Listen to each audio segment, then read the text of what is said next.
एक बहुत बड़ा और घना जंगल था। उस जंगल में एक ऊंचे बरगद के पेड़ पर टोटू नाम का एक तोता रहता था। उसी पेड़ की छांव में हीरा नाम का एक हिरण आराम किया करता था।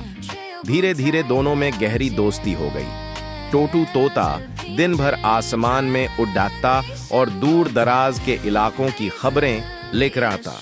वह हीरा को बताता कि जंगल के किस कोने में मीठे फल गिरे हैं या कहाँ का पानी सबसे ठंडा है। बदले में हीरा उसे जमीन की बातें बताता और जब टोटू थक जाता तो वह हीरा की पीठ पर बैठकर जंगल की सैर करता। बाकी जानवर हैरान थे कि एक पक्षी और एक जानवर इतने अच्छे दोस्त कैसे हो सकते हैं, लेकिन टोटू और हीरा को इसकी परवाह नहीं थी। एक दिन जंगल में एक शिकारी आया। उसने हिरण को पकड़ बेचने के लिए घास के पीछे एक मजबूत जाल बिछा दिया। हीरा उस समय घास चरने में मग्न था और उसे खतरे कांजरा भी एहसास नहीं था। जैसे ही हीरा आगे बढ़ा, उसका पैर जाल में फंस गया।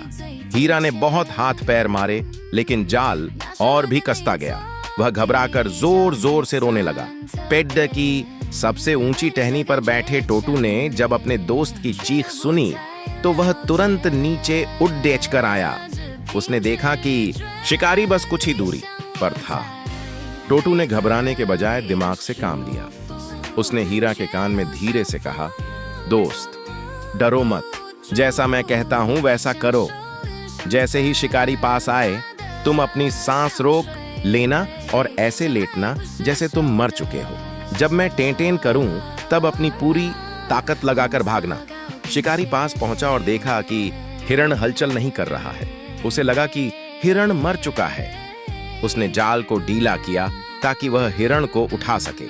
तभी टोटू ने जोर से टें चिल्लाना शुरू कर दिया। यह इशारा मिलते ही हीरा बिजली की फुर्ती से उठा और झादियों की ओर भाग निकला। शिकारी जब तक अपनी बंदूक उठाता, हीरा उसकी पहुंच से बहुत दूर जा चुका था। उस शाम दोनों फिर से उसी बरगद के पेड़ डाच के नीचे मिले। हीरा की आंखों में आंसू थे। उसने टोटू का शुक्रिया अदा करते हुए कहा, आज अगर तुम नहीं होते तो मैं अपनी जान गंवा चुका होता।